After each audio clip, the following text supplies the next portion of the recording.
Hello, নমস্কার সকলকে। আজকে এই ভিডিওটা একটু অন্যরকম। তার কারণ হচ্ছে আজকে ২৫শে বৈশাখ।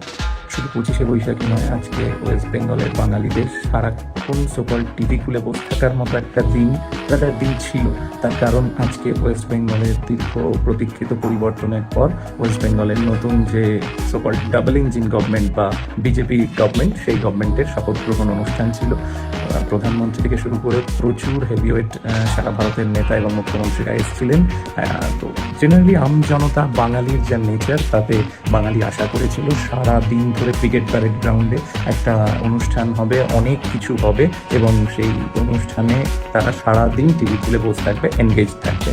তো সেইখানে আজকে যেটা দেখা গেল, মুখ্যমন্ত্রী শুভেন্দু অধিকারীর সাথে আর ৫জন মন্ত্রী আপাতত শপথ নিলেন এবং আজকের মতো অনুষ্ঠান সেখানেই এন্ড হলো।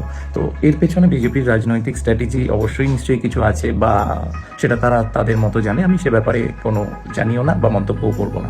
শুধু আমি যে কোনো ঘটনার থেকে একটা পজিটিভ ইম্প্যাক্ট নেওয়ার চেষ্টা করি, সেই প্রসঙ্গে দাঁড়িয়ে এই ভিডিওটাও করছি বা বলার চেষ্টা করছি যে দেখুন, বিজেপি গভর্নমেন্ট আসার পরে আমরা বাঙালিরা সকল এক্সপেক্ট করেছি বা আশা রাখছি যে আমাদের পশ্চিমবাংলাও আবার মহারাষ্ট্র বা গুজরাটের মতো ডেভেলপমেন্টে পড়ে যাবে বা এরকম হাই রেভিনিউ জেনারেটিং স্টেট পরিণত হবে। তো সেখানেই হয়তো বিজেপি গভর্নমেন্ট ওয়েস্ট বেঙ্গলের মানুষকে বার্তা দিয়ে গেল, যদি মহারাষ্ট্র বা গুজরাটের মতো হাই রেভিনিউ জেনারেটিং স্টেট হতে হয়, যদি সেরকম পোটেনশিয়াল জায়গায় পৌঁছতে হয়, তাহলে বাঙালিকে সারাদিন টিভি সামনে বসে আড্ডা মারা, গল্প করা বা টিভি দেখা, আইডল টাইম না কাটিয়ে যে প্রফেশনে আছে তাকে সেই প্রফেশনে হার্ড লেবার এবং এনথুর সাথে কনস্ট্যান্ট কাজ করে যেতে হবে। এটা কিন্তু আমি নিজে মহারাষ্ট্রে গিয়ে দেখেছি। মহারাষ্ট্র বা গুজরাটের লোকজন করে, গল্প আড্ডা ফেলে রেখে তারা পরিশ্রম করে। তো বিজেপি হয়তো বাংলাকেও সেই বার্তা দিতে চাইলে শুধু ডাবল ইঞ্জিন সরকার হলেই হবে না, এনথু লেবার এগুলোও দিতে হবে।